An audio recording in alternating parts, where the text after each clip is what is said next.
Hey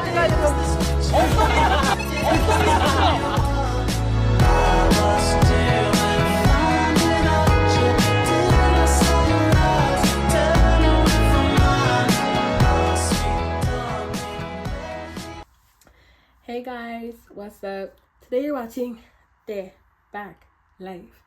And today we're going to be talking about Psychopath Diaries. Why everybody should watch Psychopath Diaries. Why y'all need to crack up your screen? Pull up Psychopath Diaries. Okay. So I'm going to have... Sorry for the noise. Oh my gosh, guys. Look at my MacBook. Look. I just got it. Ooh, let me pull this out a little bit more. Yeah. On this show, the guy who plans to commit, his name is Yuk Dong-suk. And Yuk Dong-suk is tired of the mistreatment at his job. He's tired of everybody at his job. But he decides that he's gonna go commit on top of the place. It's like a skyscraper that his company is trying to make. And then, while he's up there and he's about to commit, he ends up pushing out. He ends up being a pushover. He's like, oh my gosh, I can't. And then he goes on. Unbelievable. He goes on the stairs and he witnesses something so tragic, something crazy. He witnesses a murder. So he gets obviously really scared. He runs, and then while he's running and making an escape, he ends up getting hit by a police officer. Now the police officer that hits him is lady. Her name is Sim. She hits him with her car. And also another person that's in the car is Cho Sung-won. He's not really that important. But yeah, they basically hit this man with their car. And then he ends up going to the hospital. So then the serial killer, whose name is Park Sung-hoon. Oh, I lied. Sorry. His name is Seo In-woo. Yeah. Oh, this video is going crazy. Ah. Okay, sorry. I'm so sorry. Seo In-woo. He comes on the staircase and he's just like, where's this man at that just witnessed my serial killings? I need to go kill him. But he's gone. He's gone because Sim Bo-kyung and Hae Tok-soo, they picked him up and brought him to the hospital. And now he's suffering from anemia. He says he has memory loss. So then Sim Bo-kyung, she brings him to the hospital. To his house. She brings him to his house and she gives him this red diary. She's like, this is yours. He's so confused. He's just like, I have a diary? Me? Well, if I did, I wouldn't know because I lost my memory. So he decides to read this diary. He's so excited. He's like, I love sports, I'm a player, I'm nice, I'm a serial killer. This man, now he thinks he's a serial killer. So he has this mindset that he's a serial killer. Every time he tries to go about his day, this man is delusional. He's living his life thinking he's a serial killer when he's not. He's so protective of this book. And now that he thinks he's a serial killer, he's going to get revenge on everybody. That's what he's planning to do. But every time he tries, he literally pushes out because he is not a serial killer. He thinks he's a serial killer, but he's not. And then he ends up going to jail. And he ends up saying, yeah, I'm a serial killer, which makes him go to jail even more. But then, he ends up breaking out of jail. And when he breaks out of jail, he basically decides that he's not a serial killer because he just got his memories back at the wrong time. But anyway, this show was made in 2019 to 2020. And this was one of the shows that I binge watched during COVID because what else was there to do? There's 16 episodes and the show is so interesting. It gets really interesting in episode 1. So it's not like you have to wait till episode 500 for it to get interesting, But something I can say that the show does start to get slow, 9 to 10. But don't worry, because once it gets slow to 9 to 10, it's okay, yeah, this is slow. I look at it, don't want to watch anymore. But it gets super interesting towards the end of 10. And also the stuff that happens at 9 and 10 are actually really important in the show. But yeah, this show is pretty good, honestly, and I recommend it. Like, so, I honestly recommend it. This is my 3rd time rewatching this show, and I would never rewatch a show that's not interesting. I promise. Especially 2 times. Whatever you like, baby, say the words and I'm down. Some people are saying that this show is the most unserious series I've watched, but it's so entertaining. LOL. That is true. This show is so unserious. If you are upset and you want to cry, go watch this show. I love it so much. Hoping it'll have a part 2 or book 2. It doesn't need a part 2, babes. I promise. Masterpiece. It just keeps getting better and better each episode. The story is so original and creative. Right! I thought this show was going to be that stereotypical... No. This show is very interesting. Like, I promise. Okay. Yoon Soo Yoon is perfect, so entertaining, funny, and adorable. Yeah. It's fun K-drama. The theme is dark, but they make it light, not heavy. I love the villain.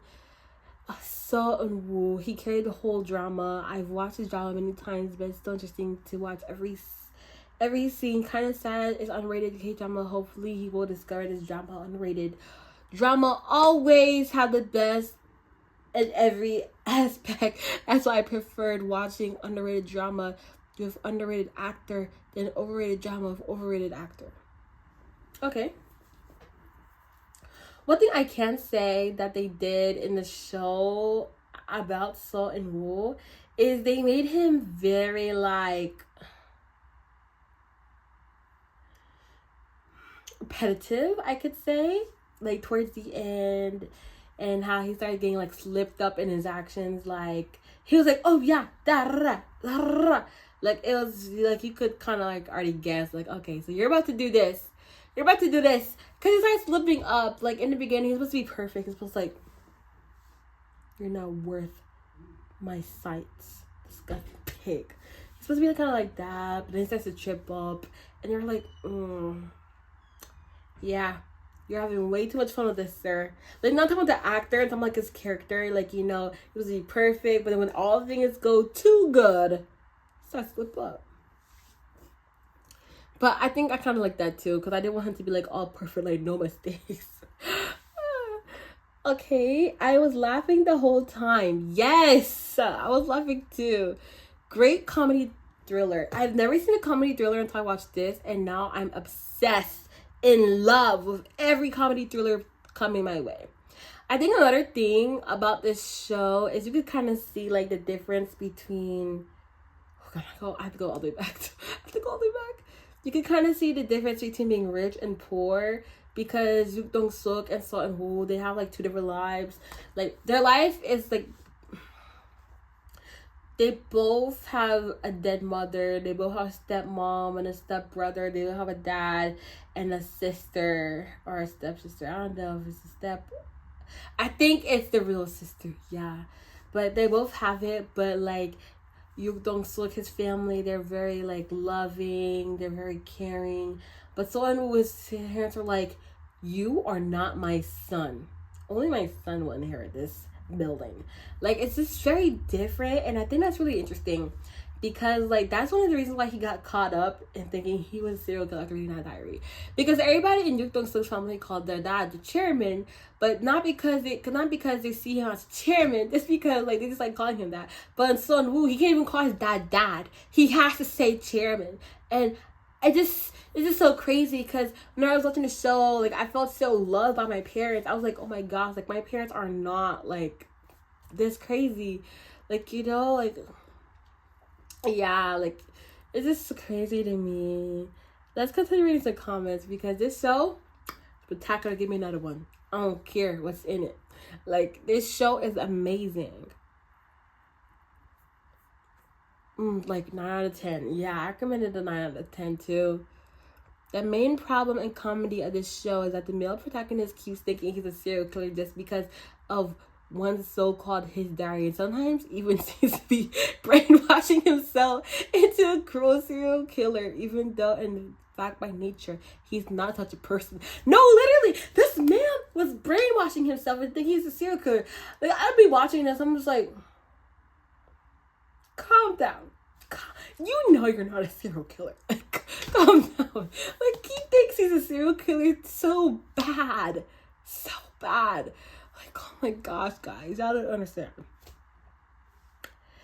Anyways, later he decides not to kill the socially weak people again and become a kind, good person, but still was manipulated by the serial killer into killing the ex-detective, which actually has a little... Was that a spoiler?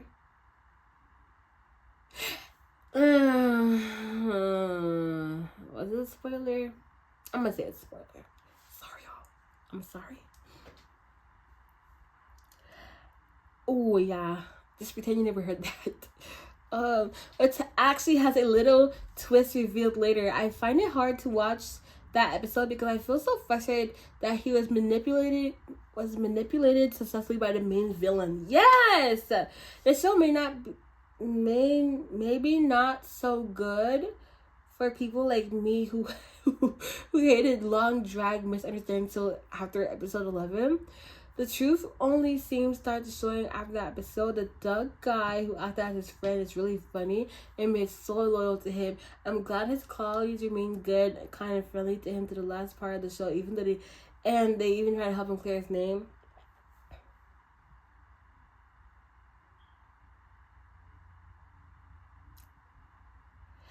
Oh my gosh, yes! As the old criminal profiler, I know right from the beginning that there's something weird about him as he keeps hindering and leads gals profiling. But it was still not revealed why he does that. I mean, he never asked for money or anything like that from the serial killer father after helping him to cover up his son's crime. So I wonder why he did all that to help the evil. I'm having a brain fart, but yeah, I can agree.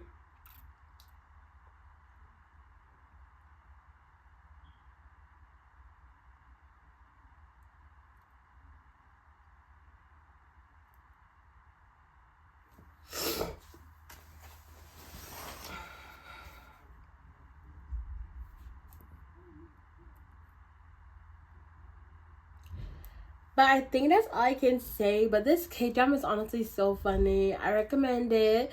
9 out of 10. It's on Viki Rakuten, but if you're broke and poor, hit up K-drama Cool. Please. And not that app, because that app don't be working. But yeah. Anyways, guys, thank you for listening. Thank you for watching. And that was it for me, your host, Evangeline. And hopefully you can come back to Dip Back Live. Bye. Risk it till the last bitches. I said, girl, you